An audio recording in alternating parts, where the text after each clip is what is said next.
Hi, everyone. Happy February. Thank you for joining us today with AARP Alabama for our plant based cooking show with certified chef, Chef Kim. We have a special treat here for you today, and we're so delighted to have you here. But before we begin, I'd just like to remind everyone to hit the like or subscribe button on AARP Alabama Facebook or YouTube page so you won't miss our latest content. Before we dive into today's recipe, I just want to remind everyone that AARP is the largest nonprofit in the U.S. The goal of AARP is to enrich and support the lives of those who are 50 plus so they can enjoy personal fulfillment. If you would like to learn more about AARP, please visit aarp.org. Now, we will be joined by Chef Kim. Hi, Chef. How are you doing today? Hi, great. How are you? I'm doing great. I'm very enthusiastic to see what you have prepared for us today. What's today's recipe? This is the Farmhouse Farro Bowl. Yes, and it looks. I'm looking at the ingredients now. They all look fresh and just look so wonderful. So I know you're going to have something at the end result is going to be delightful. Well, I don't want to delay us any further, so I'm going to let you take it over from here. Awesome. So, even though we are in our winter months, we can still have a great salad. This is more of a bowl, but we're incorporating the greens into the bowl as well. So, I've got some farro here, and I'm going to just dress this up with a little bit of my avocado oil. If you want, you can certainly use olive oil in this application. So I'm going to add a little seasoning to it because we want to get the herbs and everything going and just getting the grain seasoned. And then I've got some chickpeas here. So I cook my chickpeas from a dried state. You can definitely use canned chickpeas if you want to do that. Um, but I just like to do them myself because I use them in so many different things.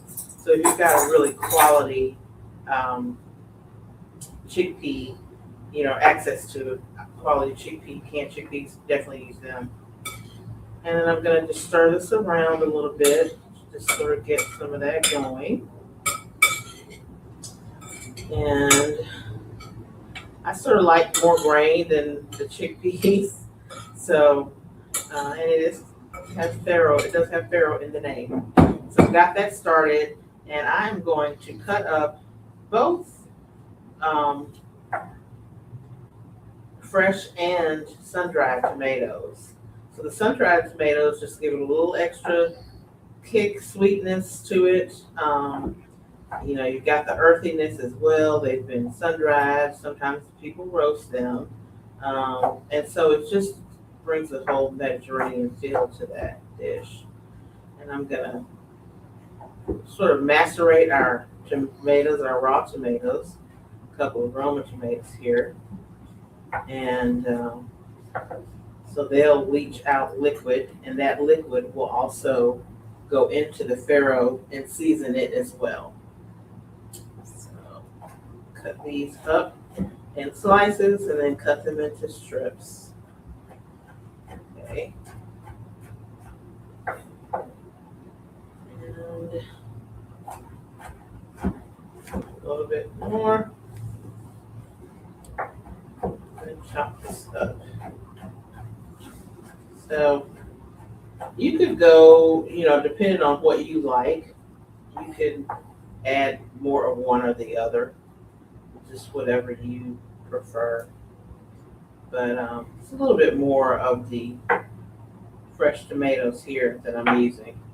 I'm going to do some salt, pinch of sea salt here. And then go ahead and put our herbs. We've got some Greek herbs, Italian herbs, whatever you have access to.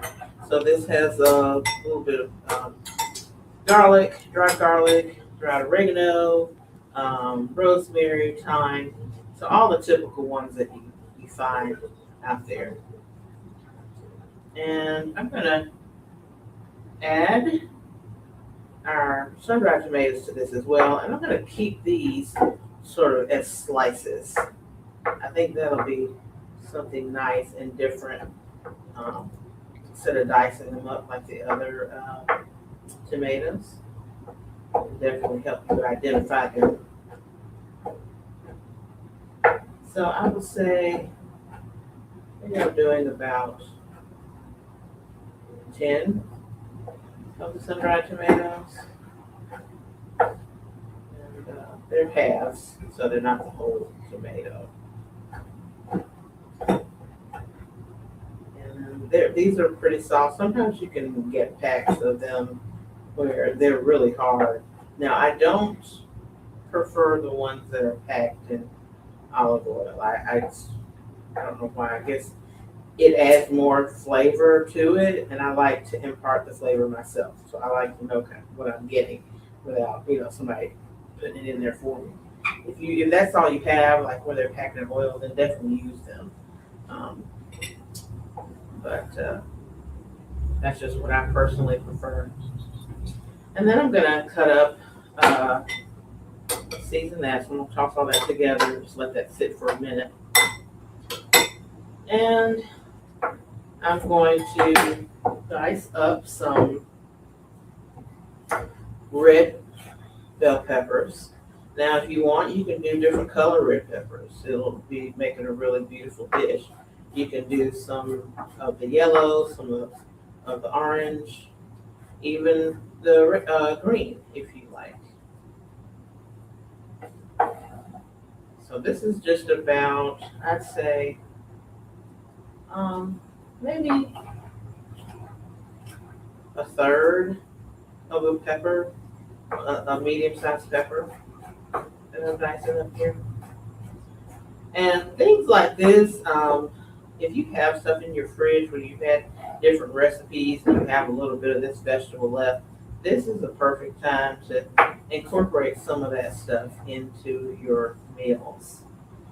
So you don't want to toss anything, throw anything away. So, all right.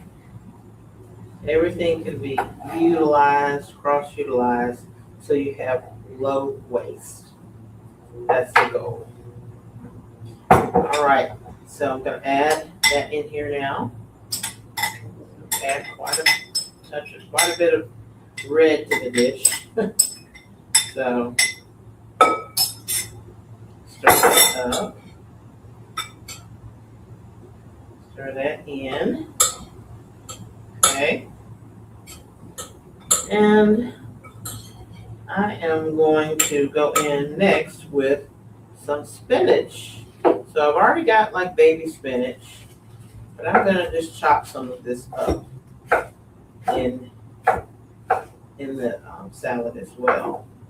And that's a good way for you to do your greens. If you'd rather use arugula, that would be a great pick. We call it rocket.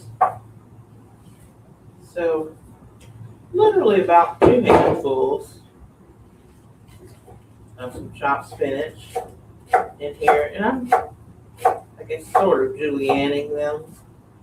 That's what I'm doing.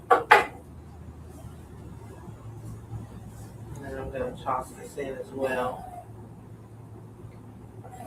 I'm going to use 2 spoons. I'm going to season this a little bit first.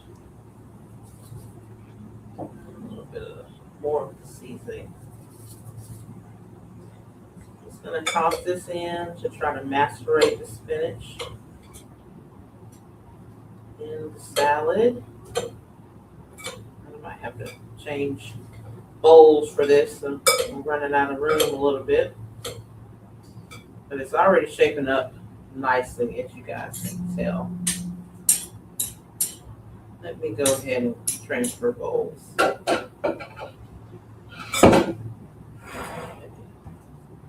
Fortunately, I had it here handy. So this would be great if you wanted to take it to a luncheon work party or something. You have to bring a dish.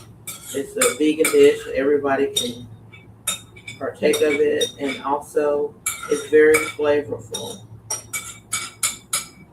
So I have made something similar to this, and people said they don't like olives, and they love the dish. So we're gonna make just chop the olives. You can do an olive tapenade if you want, but I just wanted to sort of chop up everything in here so people kind of know what they're getting. This really looks pretty, you guys. Right. And season it with a little bit. Has garlic, granulated garlic in it, and some black pepper. So if you've got some red pepper flake you want to add in, you could definitely do that too, just a little pinch. Right. Okay. Now we're going to dice up our olives. So I'm gonna check them first because oftentimes the pit is still in the olive, just depending on what kind you're getting and what brand, to be completely honest. But you just got to really watch that. I had one earlier that was not. So I'm chopping this up. I'm not making it a pretty, beautiful, perfect dice. Just kind of leaving it very rustic because the salad is called a Farmhouse Farro Salad, Farro Roll, so it's very rustic. Okay, I'm gonna chop this in batches and add it to a bowl, get it to where we want it to be, and then add it to the Farro bowl. Okay. I'm kind of doing it this way so that I can pinch them, make sure there is no seed in the olive. Because I have gotten olives like this and made tapenade and did not check, and the food processor just stopped. It's like, why is it not moving? And it's because there was a pit in there. So again, chopping this up. And if you got some fresh basil, some fresh herbs, I'm using these dried herbs here, but some fresh basil that you want to use. Our oregano actually in our garden is still there, and it's almost the middle of January. So if you've got access to some, you can definitely add them in. That would be a nice touch to add to the salad, nice fresh touch. So, all right, so we've got our olives chopped, and we're gonna add some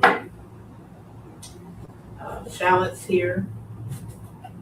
Just gonna sort of do like a fine dice for them. Okay. And this is because this salad is raw. You could add raw onion if you want, but this is just a very mild onion, if you will, in the alum family, and so it's not as pungent as a red or white onion.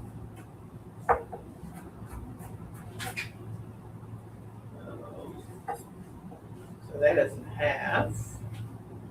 Add that to our olives. Make sure they're nice diced here. Okay. And I'm going to add a little bit more oil to this. We definitely want to bring the umami flavor to the farro so that it's not dry. Okay. Okay.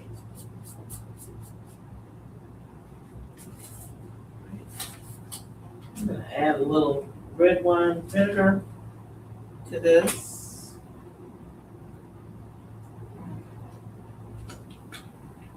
And oil. Okay. I'm going to taste this and make sure it is where we want it to be. about the farro. So I'm gonna taste this.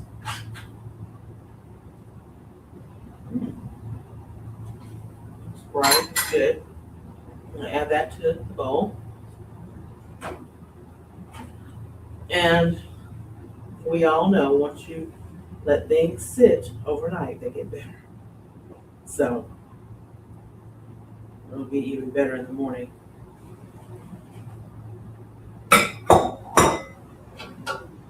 Or a few hours in the fridge. I'm gonna toss all of this together.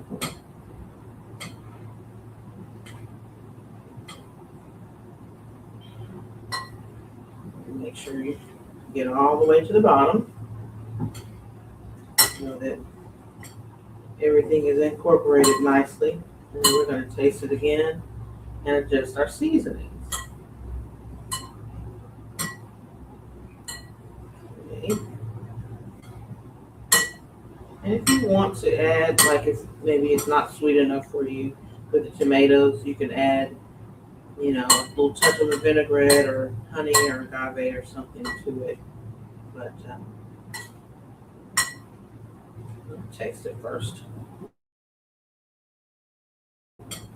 Pretty to me.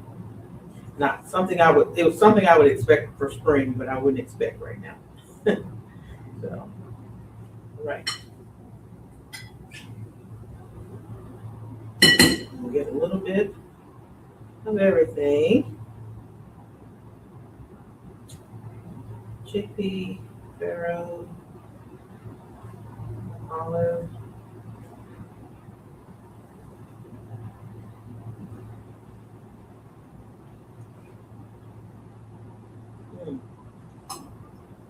It's really good.